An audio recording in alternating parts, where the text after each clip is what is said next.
Welcome. On behalf of MSAP, I'd like to welcome you to this talk by Amir Ramin. Ramin is here as an East-West Center Fellow. He's an APLP Fellow. His talk today is entitled Afghanistan, Past Circumstances and Future Prospects. And I know after his talk, which we think will last about 45 minutes, he hopes you'll have questions for him. My name is Jimmy Weir. I'm the director of a program here called Muslim Societies in Asia and the Pacific, or what we also call MSAP. It's based in the School of Pacific and Asian Studies. I encourage you to visit us on our website. It's msaphawaii.org, and there's a sign up for a newsletter at the door that you could sign and give us your email address. I'd like to acknowledge PAC for co-sponsoring, and the East-West Center, who also co-sponsored this event. Much of my own work has been in and on Afghanistan. I've done a dissertation that was focused on life stories in Afghanistan, largely doing research at the time with Ramin.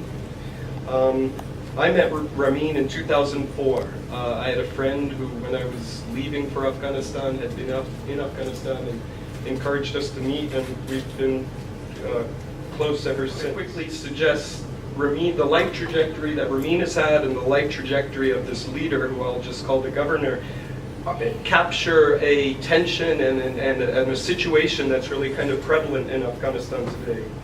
The governor became a leader during the Civil War, towards the end of the Civil War. He's relatively young compared to a lot of the major Civil War leaders that are now still very influential in Afghanistan.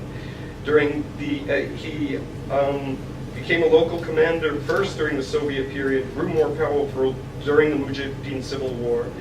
Then by 2004, he was a very acknowledged leader who was able to stop forces that were contrary.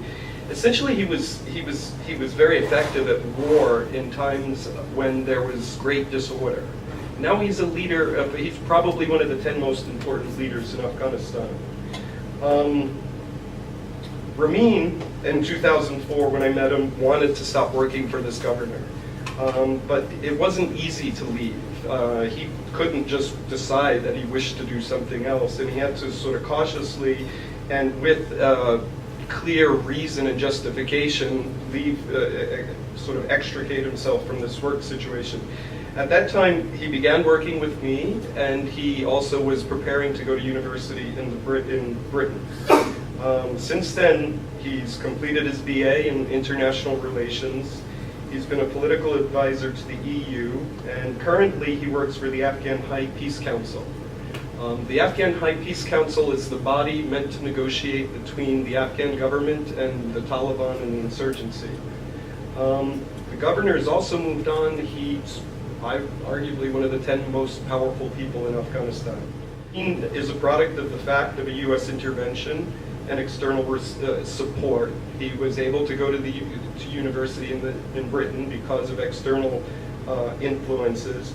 He was able to do much of what he's done because Afghanistan, despite many of the impressions that we get from day-to-day news, is relatively stable compared to much of its history.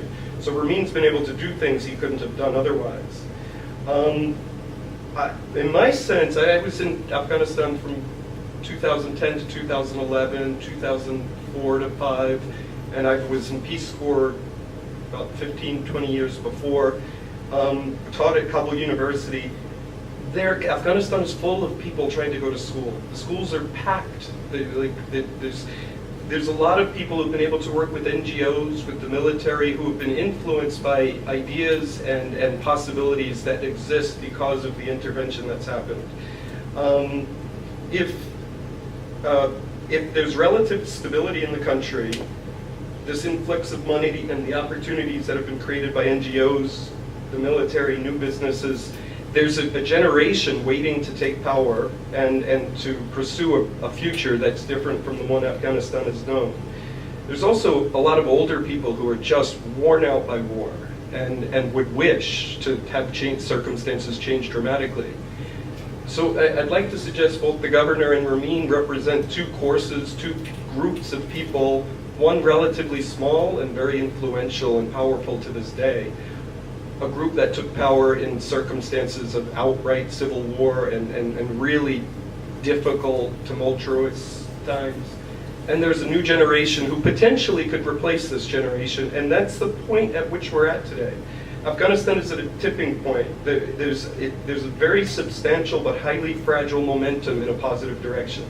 There are many people like Ramin, like this girl I assume we've heard of, Malala, 14-year-old girl who was shot in the head by the Taliban just 3-4 days ago.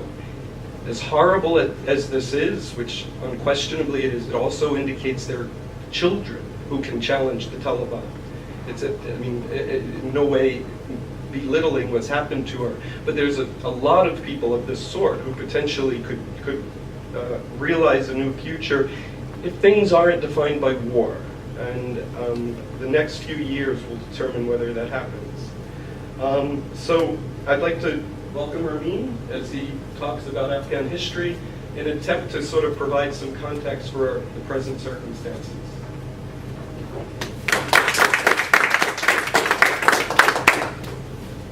Thank you very much, Jimmy. I'd like to thank you all for coming here. And I'm very happy that I have this opportunity to share my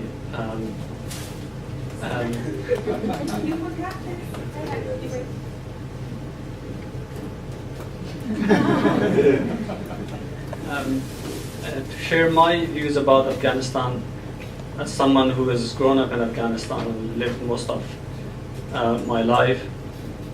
But obviously I'm going to talk about a very difficult subject. I am from Afghanistan and I know a lot about Afghanistan, but a lot sometimes means very little about a country that now is the focus of the US, but also a lot of other members of the international community. And they basically, sometimes admit that they really don't know what to do, what the next steps are, and where Afghanistan is heading. So what I'm going to do is I'm going to talk about the present situation, starting from 2001, when the Taliban government basically collapsed, or they were overthrown by the US military forces, and then the new Afghan state was established. When this happened, I was outside Afghanistan, and I had left a year and a half before 2001, because life under Taliban was extremely difficult for me. I had finished high school, and I wanted to go to the university, but I didn't want to be forced to wear turban to go to the university.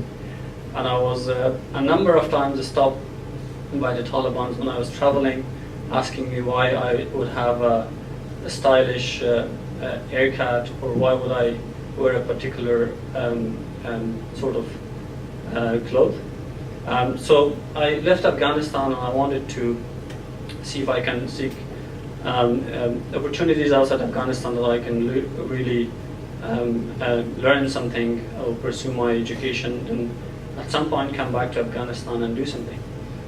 So when 9/11 happened, after that, when the new government, interim administration, with the support of the obviously US and other members of the international community, was created. So I returned back to Afghanistan.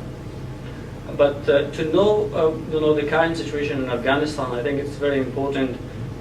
Even it was important for me as an Afghan, but also for everybody, especially the kind of US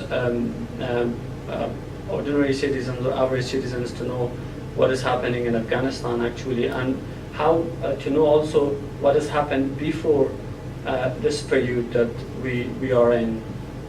So what I'll do after giving an overview of the present situation, I'll go back to talk about the Great Game, which refers to the rivalry and competition between the two empires, the British Empire that wanted to expand and grab more territory and land in Southeast Asia and was moving towards Afghanistan, but also the Russian Empire. And then I'll move to talk about the Cold War and when Afghanistan became the battlefield for, again, the Soviet and then the US and its allies. And then post-Cold War era, when Afghanistan became, again, they kind of entered into a civil war and conflicts. And then where we are now again, and where Afghanistan is heading, what does that actually mean for Afghanistan, but also for other members of the international community, particularly the US. Now, here's a map of Afghanistan.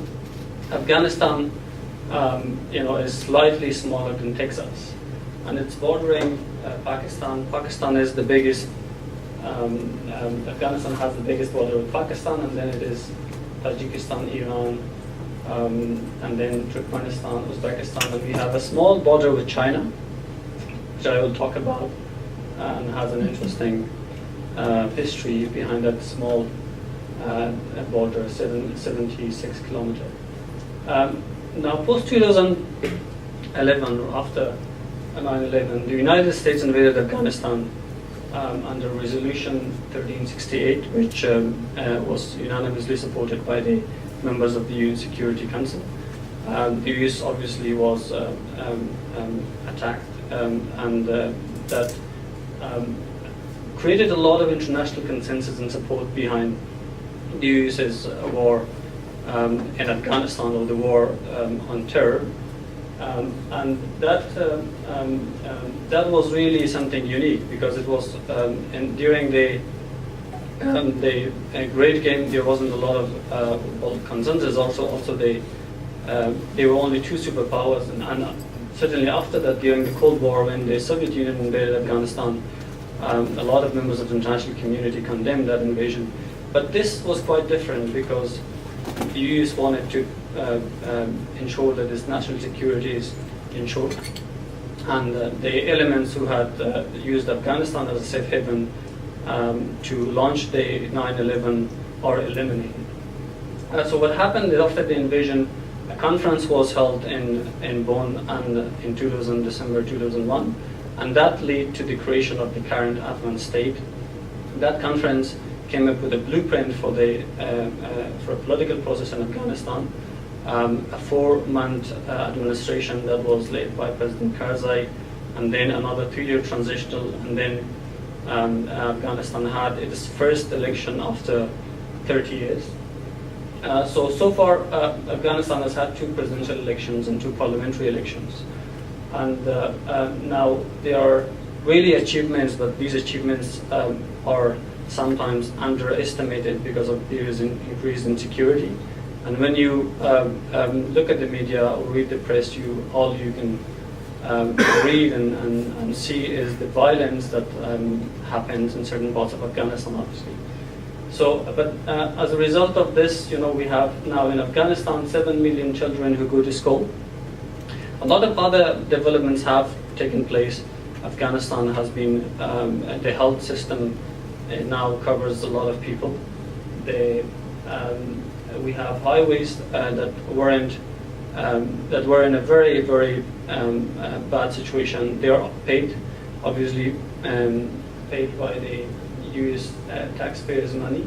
But obviously the question is, could things have been done better? And the answer is yes. So until 2011, US has spent $450 billion. And if that money had been divided to each Afghan man, woman, and children, according to a recent report published by the Congress, that would have been $15,000 US. And that money has also created a lot of problems in Afghanistan. And Afghanistan, for the last 10 years, continues to be at the bottom of the International Transparency International's Index as one of the most corrupt countries. I think it's now the 3rd most corrupt countries in the world. And also the conflict continues. This is just a brief overview of what is happening in Afghanistan, and I'll come back to it as I move on to talk about the previous eras in Afghanistan, the Great Game, the Cold War, and after them, and how they are linked to the current situation in Afghanistan. Now Afghanistan, a great game which started in 1813 and lasted until 1901, but in Afghanistan it really lasted until 1920s. So it is basically refers to the competition of territorial expansion between the Soviet Union and between the Russian Empire and the British Empire. Afghanistan had 3 wars with the British Empire, and basically the wars were initiated by the British Empire because of 2 reasons. First, that the British Empire was worried about Russians' expansion of power towards Central Asia and Afghanistan, and Russia really thought that British Empire really thought that Russia would come and take over Central Asia and Afghanistan, that would pose threat to British Empire's interest in India. And in 1863, the distance between the 2 empires were reduced to 1,000 miles, and that's why the British Empire moved very quickly to wage the first war in Afghanistan. That was in 1839, which led to a fatal defeat. But the other reason that the British Empire invaded Afghanistan was because they looked also at the tribal forces, especially in the south, right now known as the Waziristan, where Osama bin Laden and Al-Qaeda took refuge and had their safe havens, as potential threats to British Empire's interest in India. So the second war was, in 1878, and that also to 1880, and the last one was in 1990. So what happened is that in the first war, when the British Empire was not able to take over Afghanistan, and the British Empire tried to do 2 things. First, it tried to target the Afghan rulers. So basically, they tried to send Afghan rulers to and give them a lot of resources and support them politically to rule over Afghan people. And that, itself led to a conflict between the Afghan tribes and Afghan nation as a whole, but also the rulers. And that led to not only continuing conflict, but also a lot of efforts that were put initially by some of the rulers before the first Anglo-Afghan war for building a state in Afghanistan were undermined. So basically, Afghanistan wanted to have and move towards a modern state before the first Anglo-Afghan war. And the Amir actually copied the model from the Iranians at the time, but also the British Empire was toppled down by the British Empire.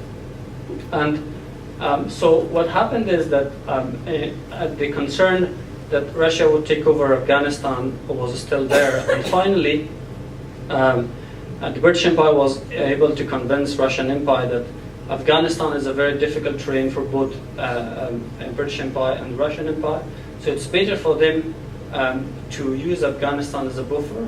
But they also agreed that they should or shall never have any giant border anywhere in the world. And the only place that they actually were facing each other was Afghanistan.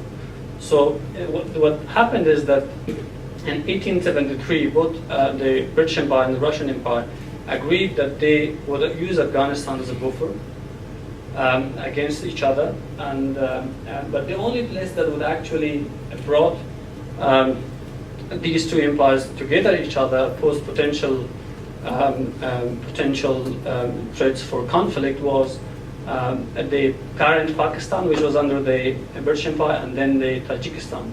So what they did is that they, both the Russian Empire and the British Empire, forced the Afghan Amir Abdurrahman Khan at the time to accept this piece of land that now is the border with China, which is 78, I think, kilometers. So basically, the Amir was forced to accept because they didn't want to have a border. So that, actually defines why initially, when the Eurocentric kind of nation-state building was moving to different parts of the world, Afghanistan, missed the opportunities that it had. because of external forces and reasons, and they obviously threats posed by British India and also the Russian Empire. The other thing that happened is that in 1893, after the Second World War, British Empire basically divided, took parts of Afghanistan, and then when it wasn't able to, or didn't want to advance its troops behind this border, so they basically draw a line between one of the biggest ethnic or tribes in Afghanistan, which is called the Pashtuns, and that line, which is now in here and in green, divided Afghanistan's Pashtuns tribe, which is the biggest tribe, into two. And after the partition in Pakistan in 1947, that remained unresolved, especially when the British Empire left Afghanistan. When it was left unresolved, and that is also one of the reasons that Pakistan continues to interfere in Afghan affairs, because for Pakistan, losing this land, which also gives, if it is returned back to Afghanistan, would give Afghanistan access to basically sea, would be a matter of survival, especially that Pakistan also has a similar dispute in India over Kashmir. Louis Dupuy is one of the famous historians on Afghanistan, and after the first fatal defeat that the British Empire had in Afghanistan, outlined the reasons, and these are the major three reasons that she outlined on why the British Empire lost the first war. The first one is the occupation of Afghan territory by foreign troops. I think, I don't want to be too critical, and I'm not critical. I think US had legitimate reasons to send troops in Afghanistan, but I think this is something that happened again. I think the US government spread its forces horizontally in all over Afghanistan. And that did not only, given the history of people in Afghanistan being anti-foreign use, anti-military forces, that reminded them of the previous invasions by not only the British Empire but also the Soviet during the Cold War. So obviously the war was on terror, and they used acknowledgement that the people who actually plotted 9/11 were a network without the territory, but obviously they used Afghanistan, and they used unconventional methods, like they weren't a state actor, they were non-state actor, and to stop those threats, US definitely needed unconventional methods to tackle them or to stop them or eliminate them.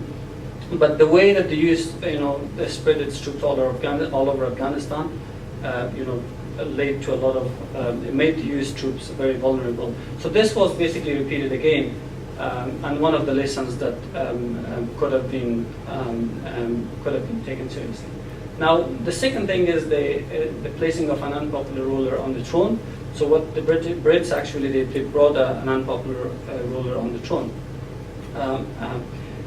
When Bonn happened in 2001, there were different Afghan parties who came up and agreed for a blueprint for the political process in Afghanistan, which is the current Afghan state.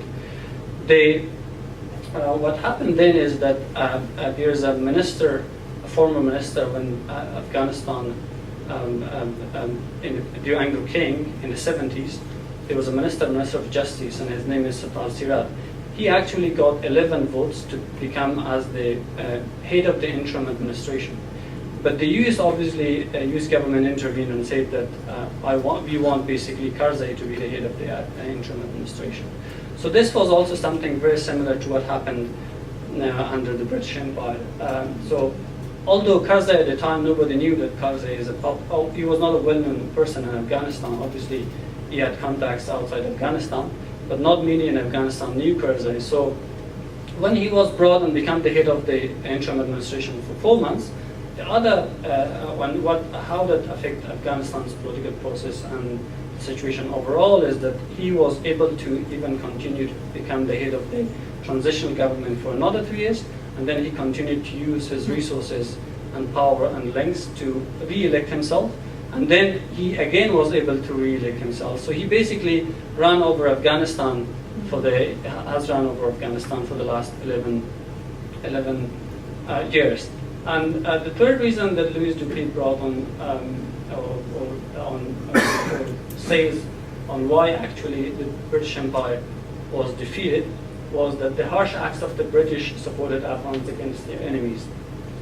And I don't want to say that the US government consciously or intentionally wanted to support those individuals, but I think those individuals on the course and for the last 10 years have been either directly or indirectly been supported. And some of them, not only against their personal enemies and the people that they had problems with, have committed a lot of violations and been very aggressive and violent, but also to very innocent and ordinary people. One of those examples is the person, as Jimmy referred to, that I was working with. So to just give you a brief story of my work with this person, in 2003, when I came back, obviously I was teaching, and in 2003, I heard some good things about this governor who had just been appointed, so I went to him and I said, I really want to do something, and if there's an opportunity I can work with you. I didn't say, actually, I want to work with you, and I said, if there's an opportunity that I can do something, I'd be very happy to be part of this reconstruction that is going on in Afghanistan after 2001. So he asked me to be with him, and I stayed. And because I knew how to speak English, and I knew how to use the computer and internet. So he needed me basically.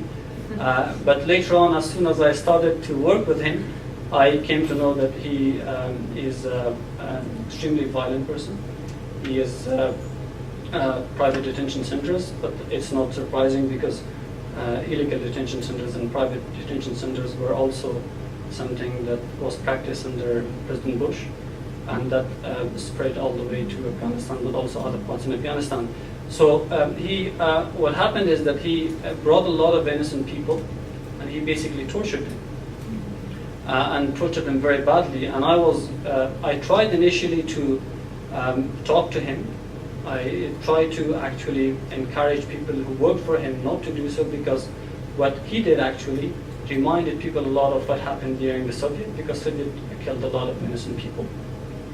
But it didn't work, and finally I wanted to basically leave, but it wasn't easy for me to leave because he was a very powerful person, and he could come back and he would follow me even if I had left my province, Ghazni, to Kabul.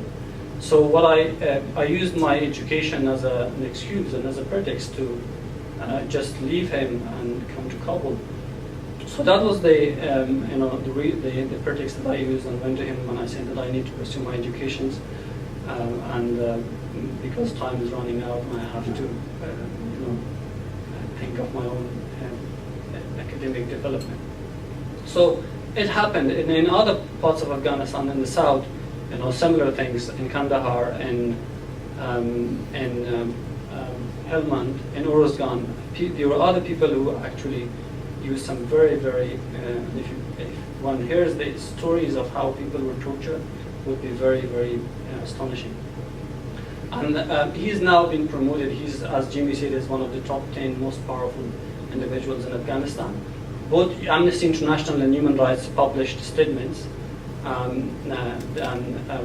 warned both the Afghan government, the international communities, maybe not so much in control now, not to appoint him as in a very important position, but they did end up appointing him at that position. So he's still there, and I yesterday read the news that he has actually retained a lot of students. And what he did actually sort of led to a revolt. A lot of people went and joined insurgency, but there were people who actually opened the doors for the so-called insurgent Taliban, because they thought that what happened during the Great Game and after that during the Soviet is happening again. Just to move on to the next slide. So Cold War, in Cold War, obviously competition between the two superpowers, the Soviet and the US. And what happened is that when the king was ruling over Afghanistan for 40 years, from 1933 to 1973,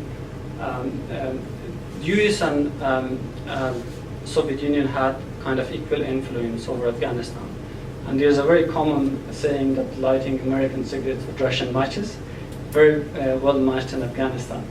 But what happened is that Soviet Union provided aid to Afghan military at the time, and that also led to ideological infiltration of the military.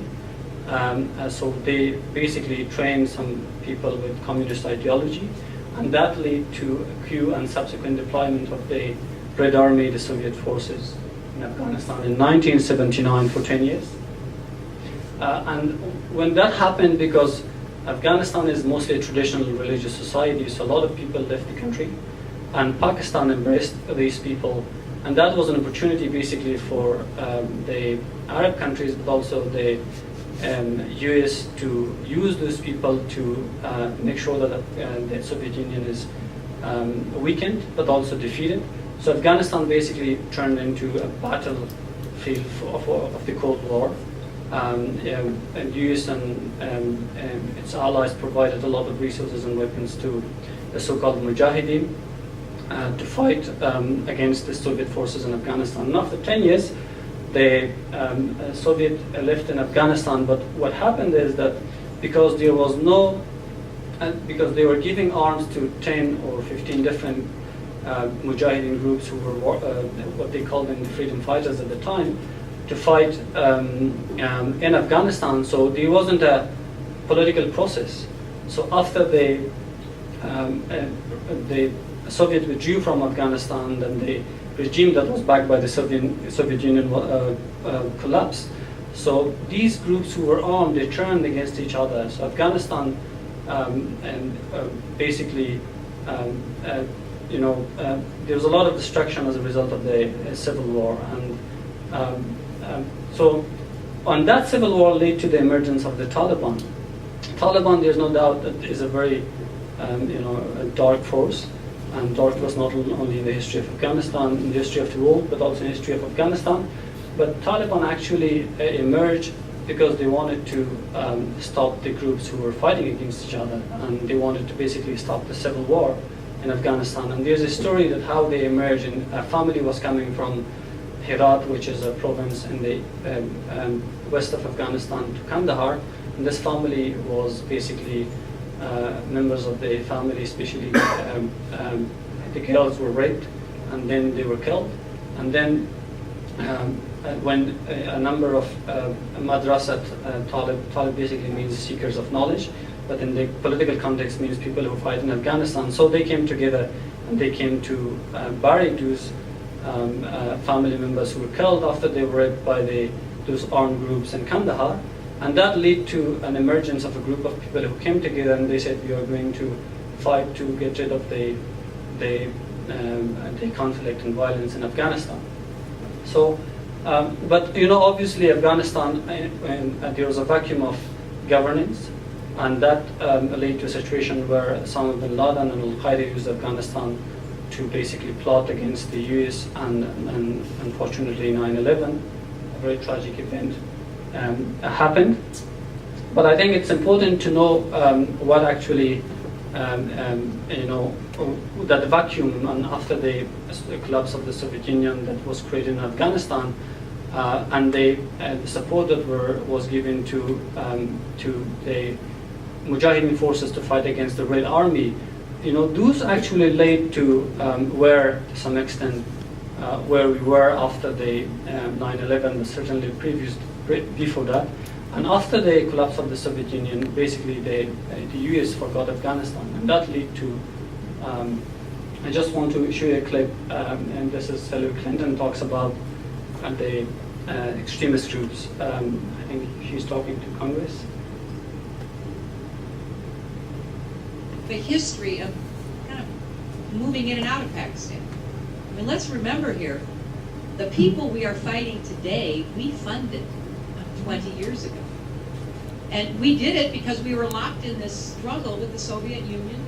They invaded Afghanistan, and we did not want to see them control Central Asia.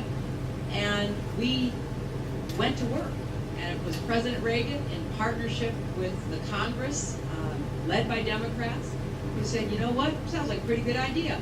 Let's deal with the ISI and the Pakistani military, and let's go recruit these Mujahideen. And that's great. Let's get some to come from Saudi Arabia and other places, importing their Wahhabi brand of Islam, so that we can go beat the Soviet Union. And guess what? They retreated. They lost billions of dollars, and it led to the collapse of the Soviet Union. So there's a very strong argument, which is, it wasn't a bad investment to end the Soviet Union, but let's be careful what we sow, because we will harvest. So we then left Pakistan. We said, okay, fine, you deal with the stingers that we've left all over your country. You deal with the mines that are along the border. And by the way, we don't want to have anything to do with you. In fact, we're sanctioning you. So we stopped dealing with the Pakistani military and with ISI, and we now are making up for a lot of lost time.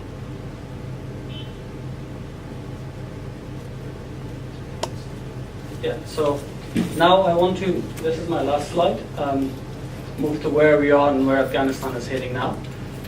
2014 is coming, and it's a very important date, not only for Afghanistan but also for the US. In 2014, US forces will be out of Afghanistan, according to kind of timetable.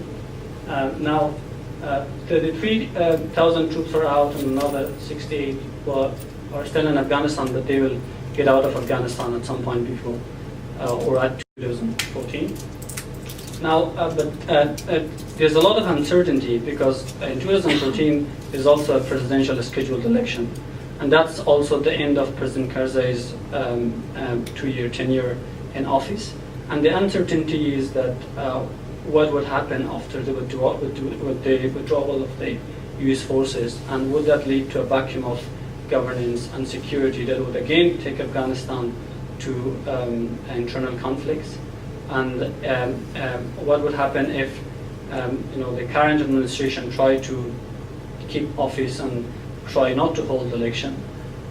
So there's a lot of uncertainty, and but obviously the chances for Afghanistan to after 2014 get better and better gradually. Obviously the situation would at some point get a little bit worse, but the chances are that Afghanistan get better if it is managed well under 2014.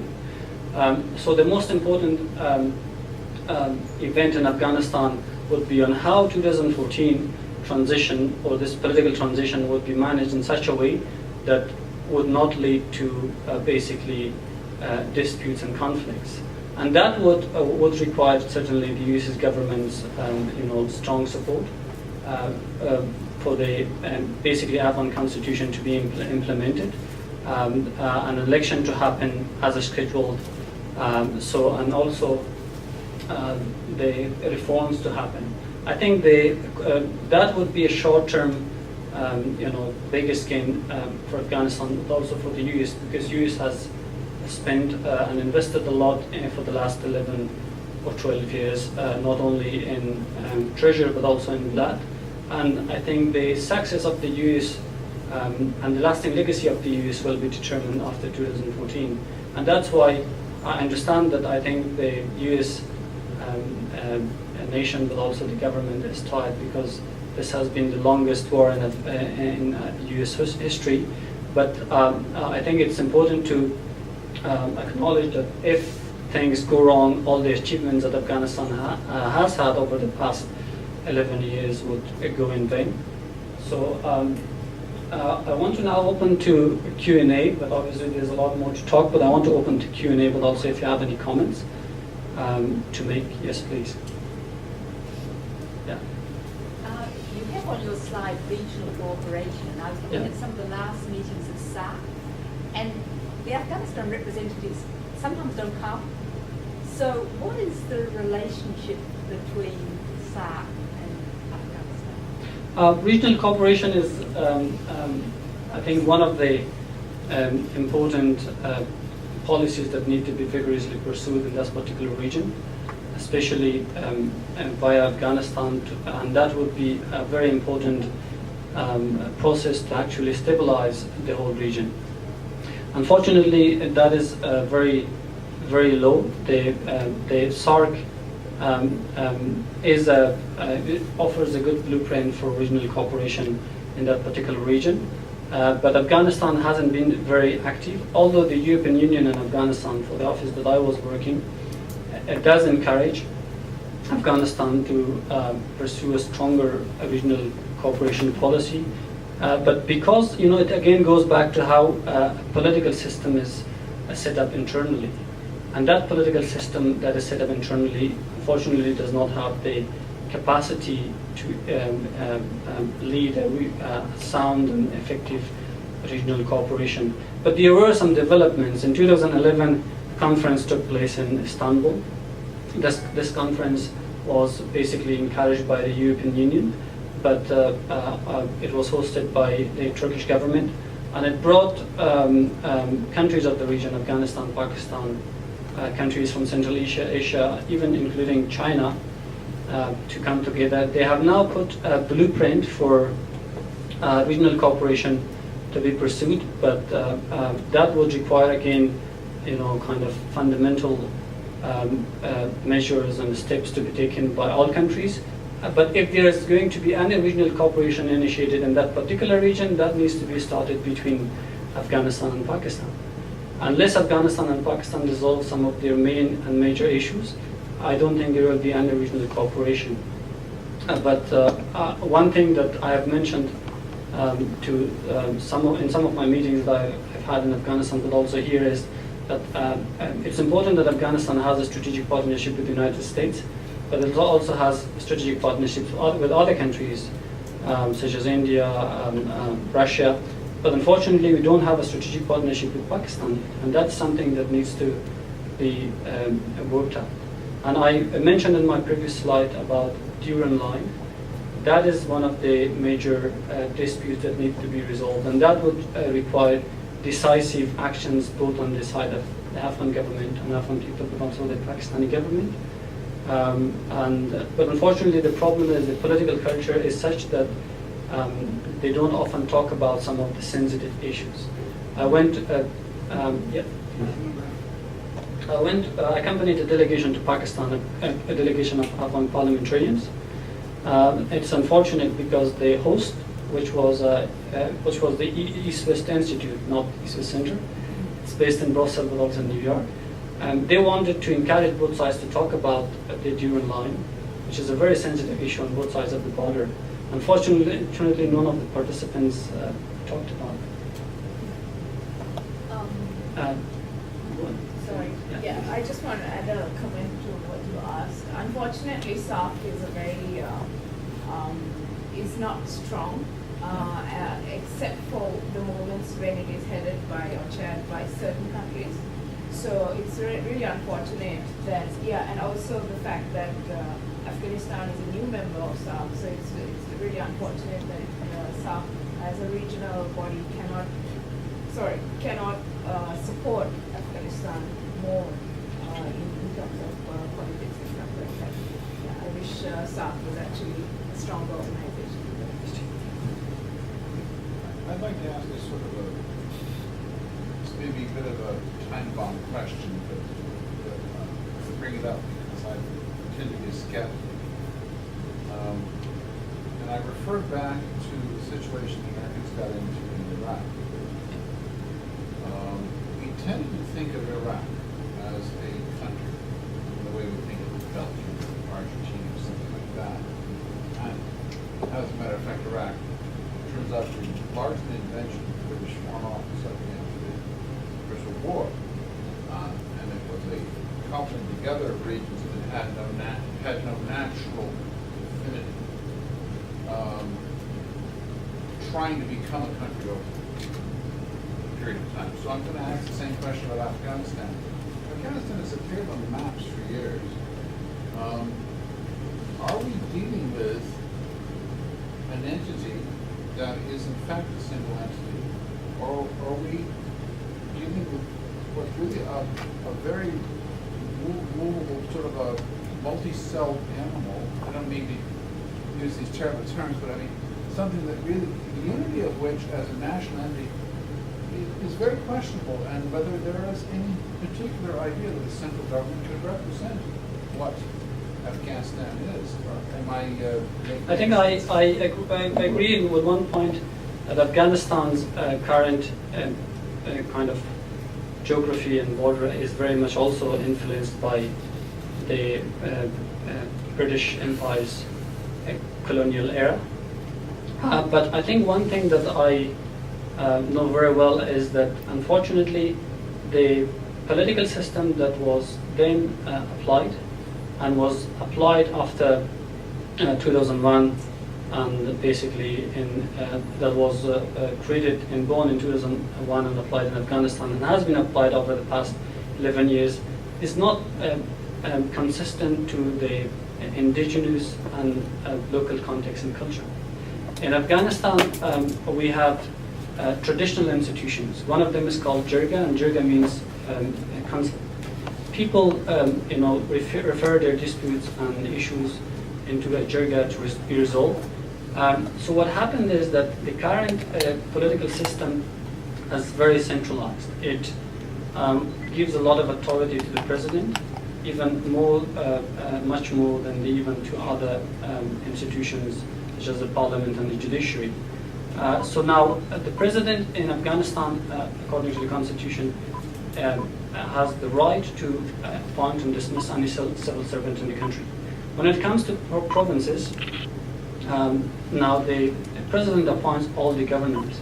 The problem is that the political system since the Great Game and after that has come to Afghanistan, and most recently after 2001, has not taken the people's participation, real participation, not symbolic, into account, like real culture. It's true that Afghanistan, like there are different tribes, but we have also different tribes in Indonesia, and I'm not saying that Indonesia is a perfect example, but those tribes are able to live with each other. The problem is that the anti-foreign sentiment that has existed in Afghanistan, because Afghanistan, at the end of the day, remained a closed society for quite a long time, is there, and that wasn't taken into account. And the political system and structure that was applied was completely inconsistent to what the local and indigenous, basically informal political institutions are.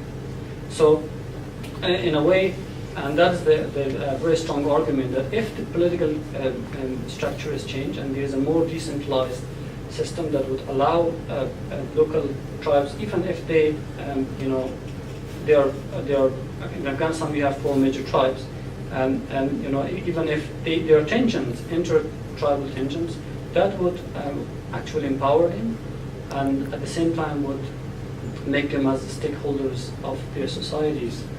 There's a famous quote by Martin Luther King, which I like very much. He says that when a society, a nation, doesn't have a stake or feel that they have a stake in their society, so they destroy that society unconsciously.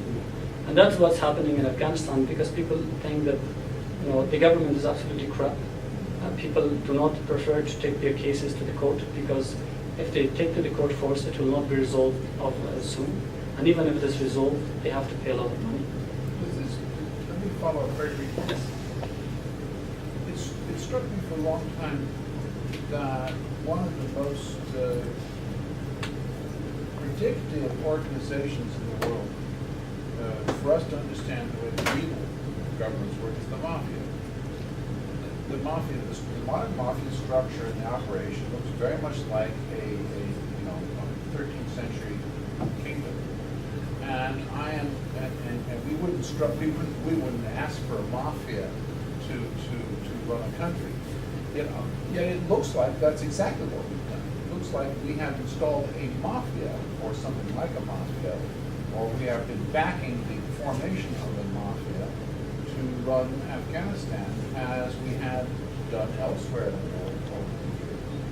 That we are actually dealing with a structure that is much our own creature, as it is the creature of people in Afghanistan, and it's simply won't work. It's not going to work. It can't work. Second follow-up is the same question really would then arise about its opposite, about the Taliban. Is the Taliban not a single creation, but rather a group of organizations which respond to this rather odd creation that we have with the central government of Afghanistan, this mafia-like thing that we have, for good or ill, permitted to exist or caused to exist, I'm not quite sure what our relationship is, and that with the dispersal, if that were possible, of this government, of this ill-fitting structure, the Taliban itself would fragment, because the Taliban is a set of responses to this. In other words, is there really a Taliban, or are there many Talibans regionally that would fragment once the central government were not? I think the central government to some extent, but also the contributions that the US military have done in terms of reconstruction and development is quite a lot, and I personally admire a lot. But that military presence is an excuse for a lot of those people to take guns and fight. And there's very little awareness about the global issues in Afghanistan. And just to give you an example, an organization called ICAS in 2010 conducted a survey in Helmand province, where most of the British troops but also US troops were deployed, asking people what they thought about 9/11. And they come up with an interesting finding that more than 99% of the people had no idea what 9/11 actually was.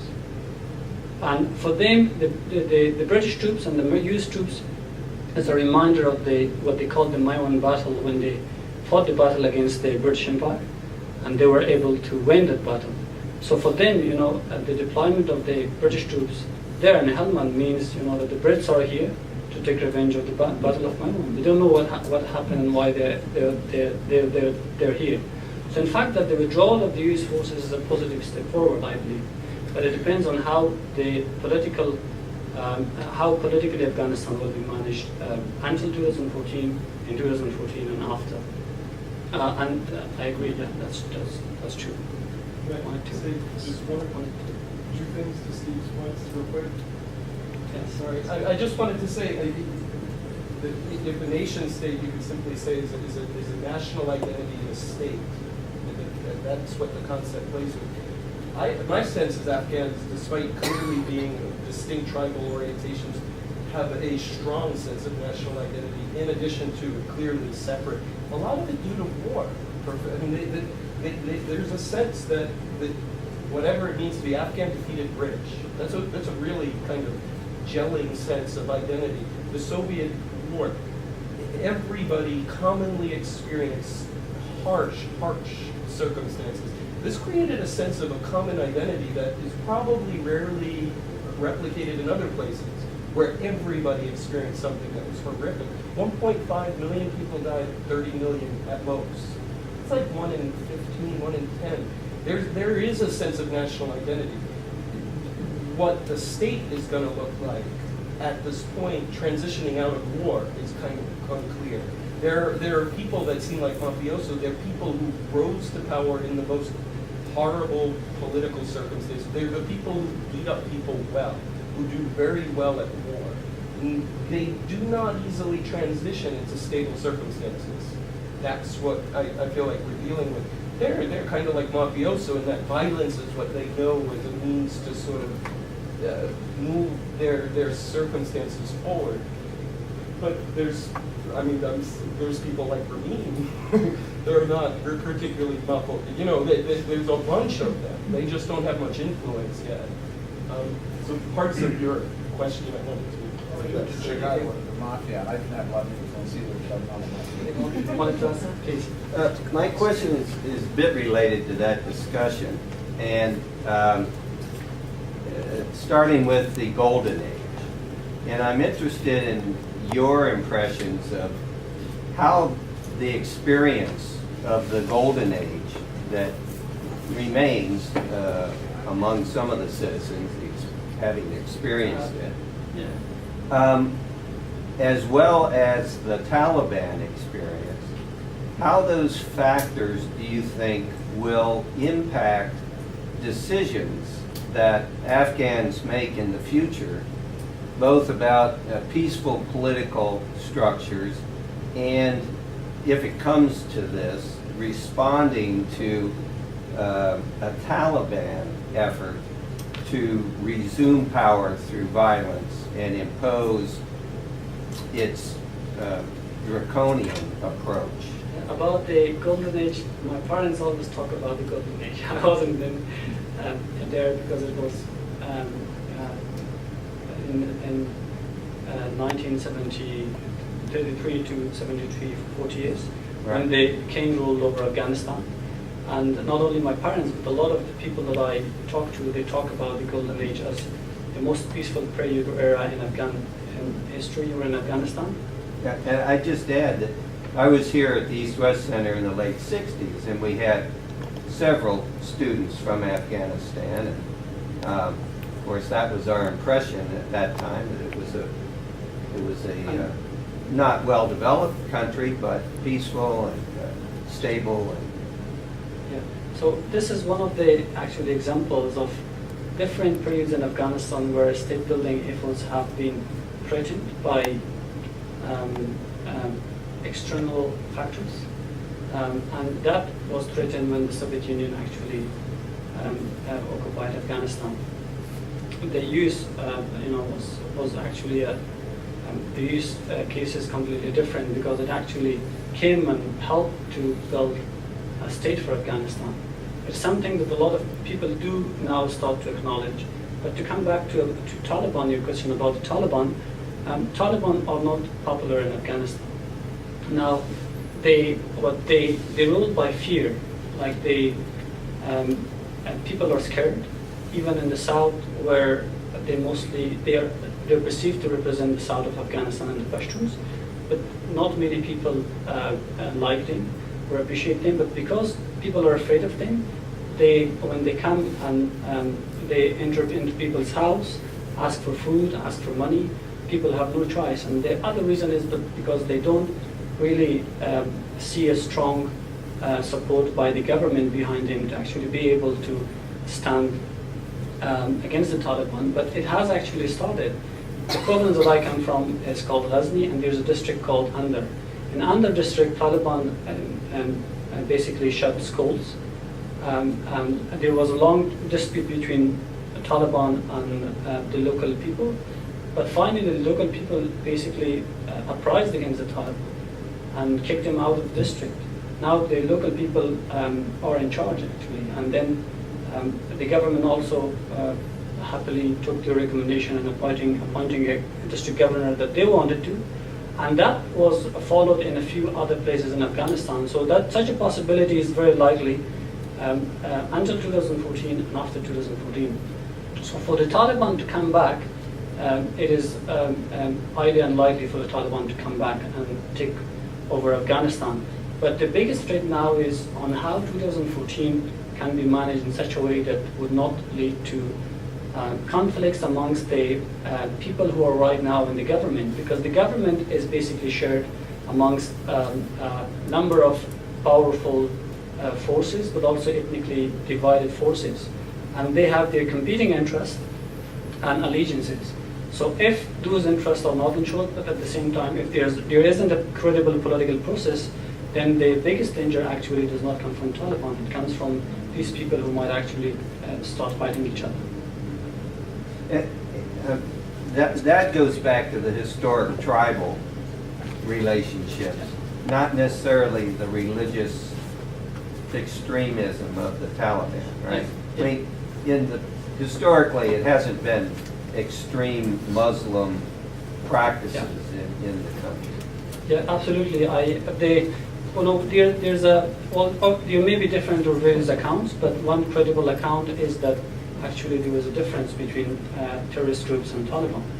But the reason that the Taliban did not submit Osama bin Laden to the US was a cultural one, because in the Pashtun areas, when someone comes and takes refuge in your home, it is your moral and tribal responsibility to protect them. And that was, something that, they never said that we wouldn't actually, if there is a case against Osama bin Laden, and they even offered to have their own trial, but that was actually more a tribal stance rather than a political stance where it meant a support for bin Laden and Al-Qaeda. So they are two different entities. The Taliban are more a kind of national but also aggressive and violent group. But there are some groups that have links to, and they are in the border regions like Afghani groups and others. But in general, they are more kind of national rather than an international network. Just a question along the lines with your work with the Peace Council. Yeah. And as far as the Taliban goes, I mean, from the West, the Taliban is presented very homogeneously. And I sometimes question, do we have the ability to negotiate with the Taliban? I mean, does the Taliban in Quetta control what the Taliban, self-proclaimed Taliban, are doing in Zabul? I think there's no doubt that Taliban have various groups. Some of them actually may not represent, and some of them may actually be criminal groups who use just the brand Taliban to extort money. But to some degree, I think there is a chain of command. But in the peace process, we have had a significant process when it comes to reintegration, which is not reconciliation and peace talks with the leadership of the Taliban, but reintegration to actually reach out to Taliban foot soldiers, but also to commanders, and to bring them in. But the concern is that there's a protection and security, because there's kind of now lack of resources and ability and capacity to be able to actually bring those people and then at the same time ensure their security. But I think the peace process in itself does offer a great momentum, and it depends, and given it has a lot of resources, but also it depends on how the process can effectively be utilized. I think there are positive kind of steps taken, and I'm personally optimistic now.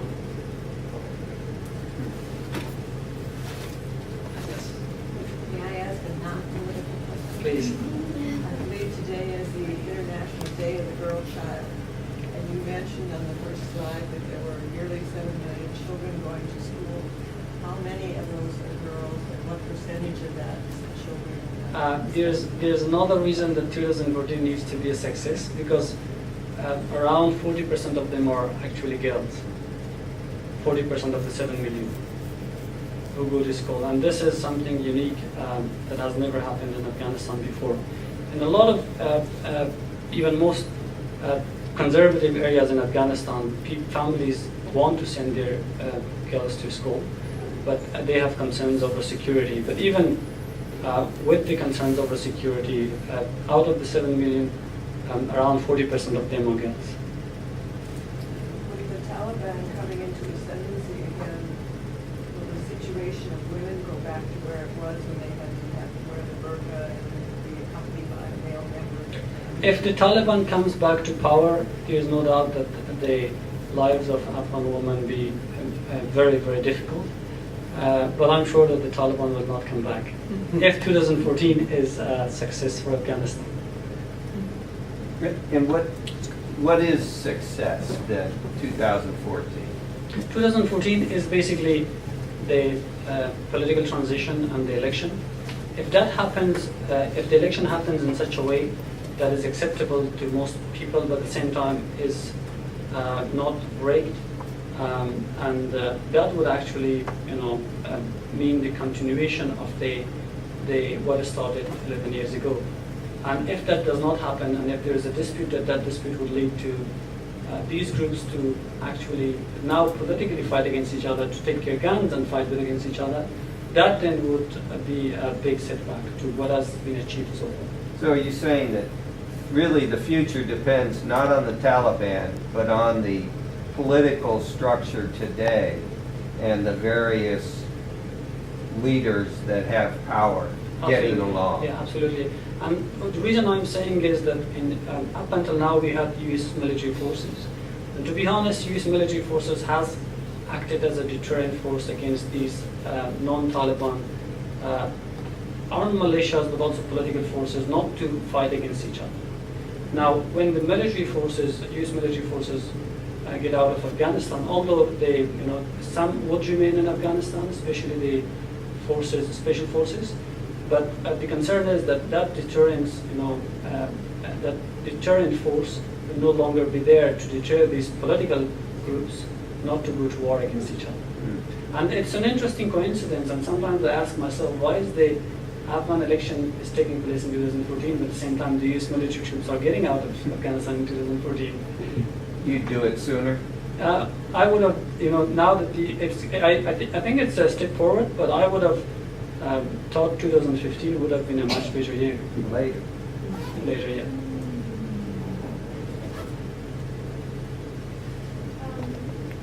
You spoke to how there's such a difference in the population of women versus men in Afghanistan.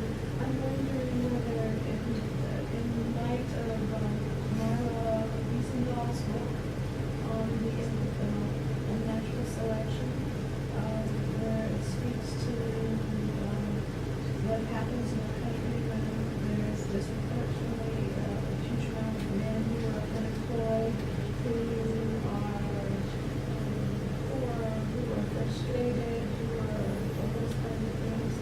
Can you speak to the implication of that related to the society? I think there is no doubt that unemployment, poverty, all those matter when it comes to conflict and violence.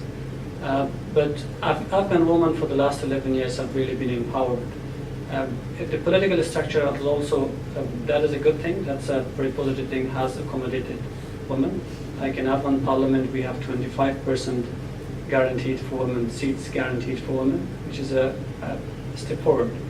But obviously, unemployment, poverty, those are the major factors that have actually been breeding grounds for Taliban to recruit, for the insurgents to recruit, because a lot of these people who fight are not ideological people to go fight on the basis of ideology, because they don't have a job, they live in poverty, and then when they are offered money to go, they go and join the Taliban to fight. Well, thank you very much for